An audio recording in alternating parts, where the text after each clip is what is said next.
రేపే మహారాష్ట్రలో ఎన్నికలు మహాయుతి వెసెస్ మహా వికాస్ అఘాడి.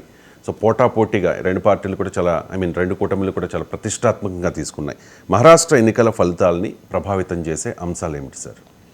అంటే ఒకటి బీజేపీ, ఎన్సీపీ, అజిత్ పవార్, శివసేన, ఏక్నాథ్ షిండే మహాయుతిగా ఎన్డీఏగా పోటీ చేస్తున్నాయి.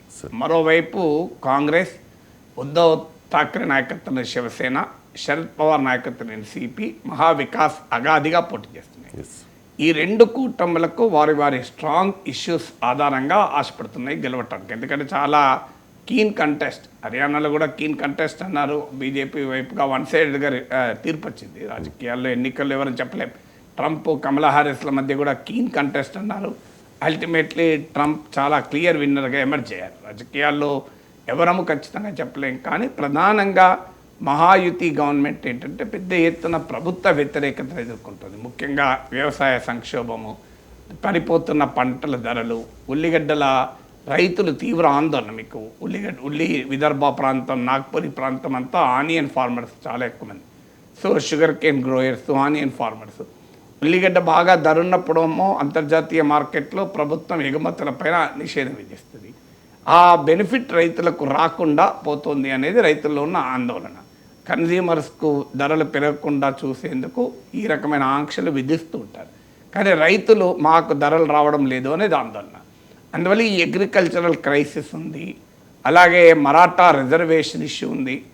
ఎన్సీపీని, శివసేనను బీజేపీ చీల్చింది అన్న తీవ్రమైన ఆరోపణ ఉంది. ఇవన్నీ నేపథ్యంలో ప్రభుత్వ వ్యతిరేకత చాలా క్లియర్గా కనబడుతుంది. అది ఇటీవల లోక్సభ ఎలక్షన్స్లో కూడా తీసుకుంటే 48 సీట్స్లో ఉన్న మహారాష్ట్రలో బీజేపీ నాయకత్వంలోని ఎన్డీఏ కూటమికి 17 మాత్రమే వచ్చాయి. 17 సీట్లు వచ్చాయి. ఉదాహరణకు ఒకప్పుడు 25 సీట్లు, 23 సీట్లు గెలుచుకున్న బీజేపీ ఇప్పుడు 28 సీట్స్ పోటీ చేస్తే 9 సీట్స్ మాత్రమే గెలుచుకుంది.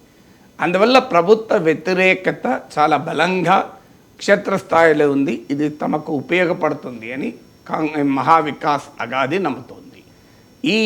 అయితే దాన్ని ఎదుర్కోవటానికి తమకు ఈ సంక్షేమ పథకం, ముఖ్యంగా మాజీ లడ్కీ బహన్ యోజన అని ఏక్నాథ్ షిండే ప్రభుత్వం కొద్ది నెలల క్రితం మొదలుపెట్టింది.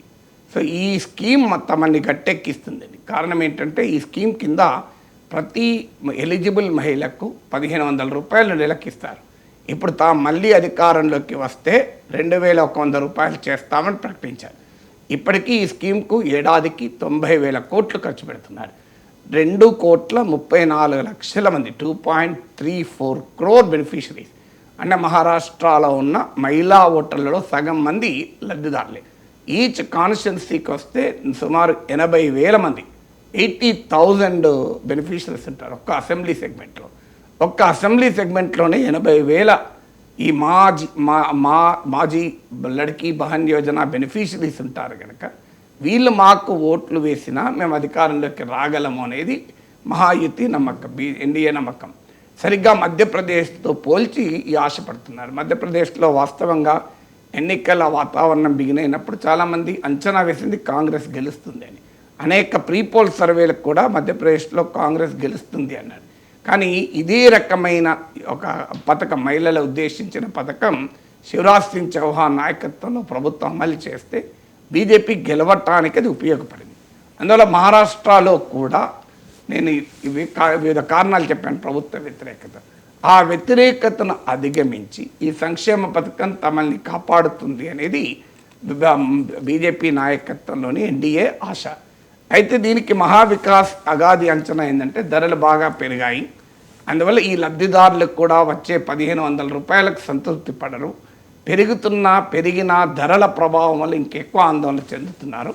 అందువల్ల కేవలం పెరిగిన ధరల భారాన్ని మోస్తున్న పేదలు కూడా ఈ 1500 దానికి ఓటు వేయరు అనేది మహావికాస్ అగాది నమ్మకం. ఉదాహరణకు ఆంధ్రప్రదేశ్లో జగన్మోహన్ రెడ్డి, తెలంగాణలో కేసీఆర్ ఇలాగే సంక్షేమ పథకాలను నమ్ముకొని ప్రభుత్వ వ్యతిరేకతలో కొట్టుకపోలేదా అనేది మహావికాస్ అగాది ఇండియా కూటమి నమ్మకం. అలాగే ఈ middle class, urban middle class, upper classes ఈ సంక్షేమ పథకాలపైన డబ్బు విపరీతంగా ఖర్చు పెట్టి డెవలప్మెంట్ దెబ్బతినడాన్ని వ్యతిరేకిస్తారు అని. ఆంధ్రప్రదేశ్లో ఇది ఒక ఉదాహరణగా మనం చెప్పచ్చు. చాలా పెద్ద ఎత్తున మిడిల్ క్లాస్లో అలాగే అప్పర్ క్లాసులో బాగా వ్యతిరేకత వచ్చింది. పేదలోమో సంక్షేమ పథకాలకు మాత్రమే సంతృప్తి చెందలేదు, ఇతర పాలనాపరమైన అంశాల ప్రభావంతో ఓటు వేశారు. ఇక వ్యతిరేకించిన మధ్యతరగతి అప్పర్ క్లాసెస్ మిడిల్ క్లాసెస్ ఏమో జగన్ పట్ల తీవ్ర వ్యతిరేకతతో ఓటేశారు. అందువల్ల ఇక్కడ మహారాష్ట్రలో కూడా ఈ ఫ్రీబీ కల్చర్ను నిరసించేటువంటి మిడిల్ అండ్ అప్పర్ క్లాసెస్ తమకు ఓటు వేస్తారు, వ్యతిరేకంగా ఓటు వేస్తారు మా ఎన్డీఏకు అనేది మహా వికాస్ అగాది నమ్ముతున్నది. అందువల్ల మొదటిది ఈ మాజీ లడ్కీ బహన్ యోజన ఏ రకమైన ప్రభావాన్ని చూపుతుంది అని. రెండవది ఏంటంటే ఇండెక్స్ ఆఫ్ కెమిస్ట్రీ అలియన్సెస్, అంటే కెమిస్ట్రీ ఆఫ్ అలియన్సెస్ అనేది ఈ ఎన్నికలో కీలకం. ఎందుకంటే అటు 3 పార్టీలు ఇటు 3 పార్టీలు కలిసి పోటీ చేస్తున్నాయి. ఈ కూటముల యొక్క లక్షణం ఏంటి అంటే ఒకప్పుడు పరస్పరం ఘర్షణ పడినటువంటి పార్టీలు. ఇప్పుడు ఉదాహరణకు అన్డివైడెడ్ శివసేన ఉంది, ఉద్ధవ్ ఠాక్రే ఏక్నాథ్ షిండే కలిసినప్పుడు వారు ఏనాడు కూడా కాంగ్రెస్ ఎన్సీపీని సమర్థించలేదు. సో శివసేన చరిత్ర బాలాసాహెబ్ ఠాక్రే కాలం నుంచి కాంగ్రెస్కు ఎన్సీపీకి వ్యతిరేక రాజకీయమే చేసింది. ఇక ఎన్సీపీ చరిత్ర అన్డివైడెడ్ కాలం నుంచి బీజేపీకి శివసేనకు వ్యతిరేకంగానే రాజకీయం చేసింది. ఇప్పుడు ఆసక్తికరంగా శివసేనలోని 2 గ్రూపులు ఇటువైపున్నాయి అటువైపున్నాయి, ఎన్సీపీలోని 2 గ్రూపులు ఇటువైపున్నాయి అటువైపున్నాయి. ఈ పరిస్థితుల వల్ల ఓట్ ట్రాన్స్ఫర్ అవుతుందా? ఎందుకంటే మన ఆంధ్రప్రదేశ్ ఎలక్షన్స్ అప్పుడు కూడా మాట్లాడుకున్నాం, ఓట్ ట్రాన్స్ఫర్ కీలకం. తెలుగుదేశం జనసేనల మధ్య ఓట్ ట్రాన్స్ఫర్ 95% అయ్యేలా ఉంది.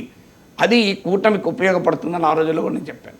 ఇప్పుడు మహారాష్ట్రలో కూడా ఈ అలియన్స్ పార్ట్నర్ల మధ్య ఓటు ట్రాన్స్ఫర్ అవుతుందా? దీనికి 2024 లోక్సభ ఎలక్షన్లను తీసుకుంటే మీకు ఈ index of chemistry of alliances అంటే ఓటు ట్రాన్స్ఫర్ ఏ స్థాయిలో అవుతుంది అని కనుక చూస్తే మహావికాస్ అగాది ఇండియా కూటమికి అప్పర్ హ్యాండ్ ఉంటుంది. ఇండియా కూటమి పక్షాల మధ్య ఓట్ ట్రాన్స్ఫర్ ఇండెక్స్ 79% ఉంటే మీకు ఎన్డీఏ పక్షాల బీజేపీ మిత్రపక్షాల మధ్య ఓట్ ట్రాన్స్ఫర్ ఇండెక్స్ రిలేటివ్లీ తక్కువ ఉంది, 64% ఉంది. సో అందువల్ల కంపారిటివ్లీ మహావికాస్ అగాదిలో ఉన్న పార్టీల మధ్య ఓట్ ట్రాన్స్ఫర్ ఎన్డీఏ పక్షాల మహాయుతి పక్షాల మధ్య ఉండే ఓట్ ట్రాన్స్ఫర్ కన్నా కూడా రిలేటివ్లీ బెటర్గా జరిగే అవకాశం ఉంది.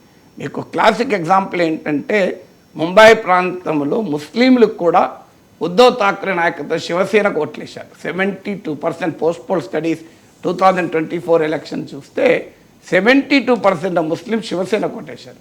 Shiv Sena is an anti Muslim character ఉన్న పార్టీ, ముస్లింలు తీవ్రంగా వ్యతిరేకించే పార్టీ. కానీ బీజేపీ పైన ఉన్న వ్యతిరేకతతో శివసేన కొట్టేశారు.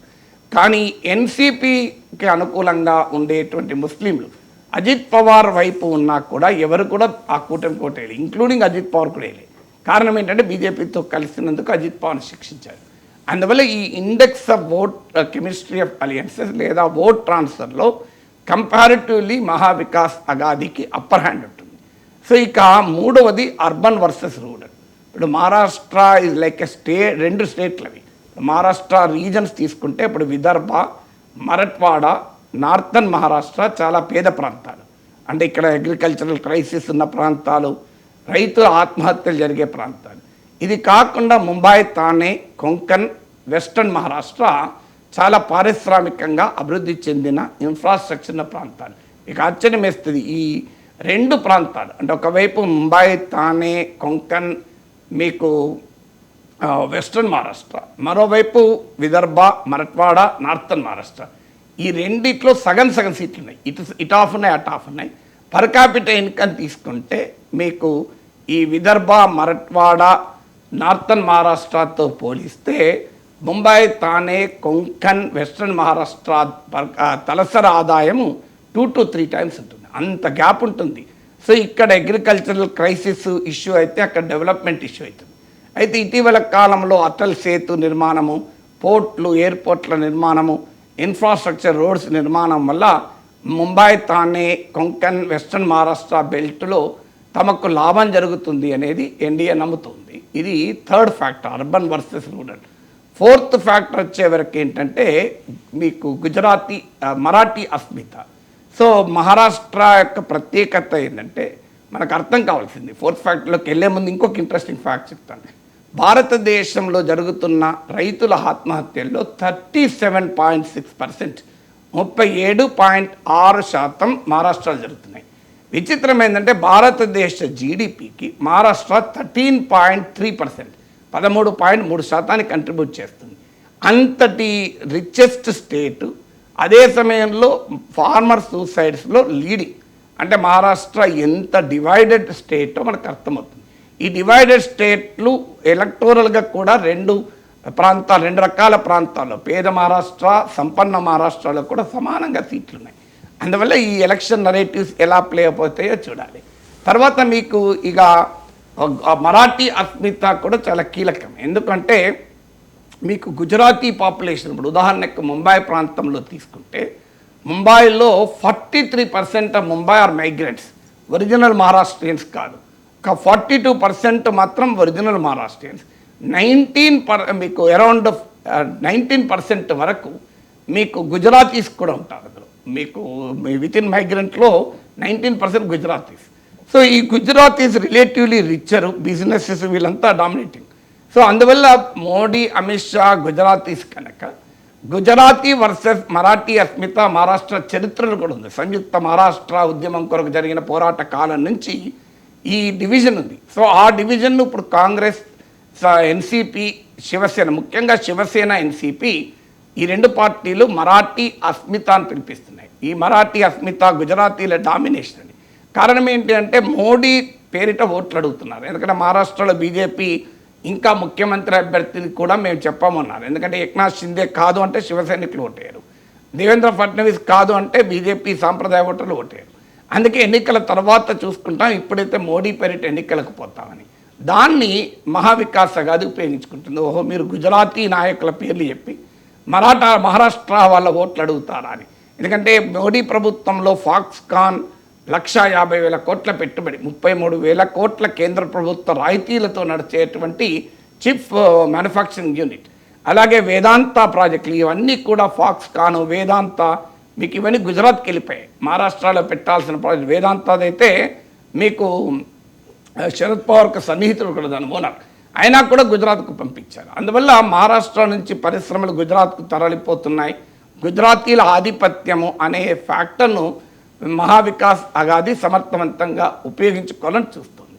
ఇక మీకు ఇందులో 4వ ఫ్యాక్టర్ ఏంటంటే చిన్న చిన్న పార్టీలు. ఎందుకంటే మహారాష్ట్రలో ఉన్నటువంటి ఈ 3 పార్టీలు మహాయుతి, 3 పార్టీలు మహావికాస్ అగాది కాకుండా Bahujan Vikas Aghadi, Vanchit Bahujan Aghadi, Majlis Ittehadul Muslimeen, peasants and workers party, ఇలా చాలా పార్టీలు ఉన్నాయి. ఈ పార్టీలకు మీరు లాస్ట్ 5 అసెంబ్లీ ఎలక్షన్స్ కనుక ఎవరైతే తీస్తే 25% ఓటింగ్ ఈ చిన్న పార్టీలకు ఉంటుంది. అదర్ పార్టీస్కు, ఇండిపెండెంట్స్కు ఒక 25% ఓటింగ్ ఉంటుంది. ఇది మామూలు ఓటింగ్ కాదు, 25% ఓటింగ్ అంటే. సో ఈ 25% ఓటింగ్ ఇప్పుడు even Lok Sabha election, recent Lok Sabha ఎలక్షన్స్లో కూడా అరౌండ్ 13% ఓట్లు అదర్స్కి పడ్డాయి. ఈ అదర్స్కు పడే ఓట్లు చాలా కీన్ కంటెస్ట్ ఉన్నప్పుడు అనేక అసెంబ్లీ సెగ్మెంట్లలో గెలుపు ఓట్లని ప్రభావితం చేస్తారు. వాళ్ళు గెలవకపోవచ్చు, కానీ వాళ్ళు స్పాయిలర్లుగా పనిచేస్తారు. మీకు ఉదాహరణ ఏంటంటే 2024 లోక్సభ ఎలక్షన్ డేటాని తీసుకుంటే 71 కాన్స్టిట్యున్సీ అసెంబ్లీ సెగ్మెంట్లలో విన్నర్కు, రన్నర్కు, అంటే ఓడిపోయిన క్యాండిడేట్కు, గెలిచిన క్యాండిడేట్కు మధ్య తేడా కేవలం 5,000 ఓట్ల లోపే. ఒక 105 అసెంబ్లీ సెగ్మెంట్లో థర్డ్ క్యాండిడేట్, అంటే ఓట్లలో ఓడిపోయిన గెలిచిన అభ్యర్థి, ఓడిపోయిన అభ్యర్థి, సెకండ్ ఓడిపోయిన అభ్యర్థి, అతనికి వచ్చిన ఓట్లు గెలుపు మార్జిన్ కన్నా ఎక్కువ. అంటే అతనే పోటీ చేసి ఉండకపోతే అతను కానీ ఆమె కానీ గెలుపు ఓటర్లు ప్రభావితం అయ్యేది. అందువల్ల 105 సీట్స్లో ఈ స్పాయిలర్లు గెలుపు ఓటములకు ప్రభావితం చేశారు. సో అందువల్ల ఈ స్మాలర్ పార్టీసు ఏ రకమైన ప్రభావం చూపుతుందో చూడాలి. ఇది 5వది. 6వది మరాఠా వర్సెస్ ఓబీసీ. మహారాష్ట్ర చాలా కాస్ట్ కాంపోజిషన్ ఉంది. మరాఠాలు చాలా కాలంగా రిజర్వేషన్ల కొరకు పోరాడుతున్నారు.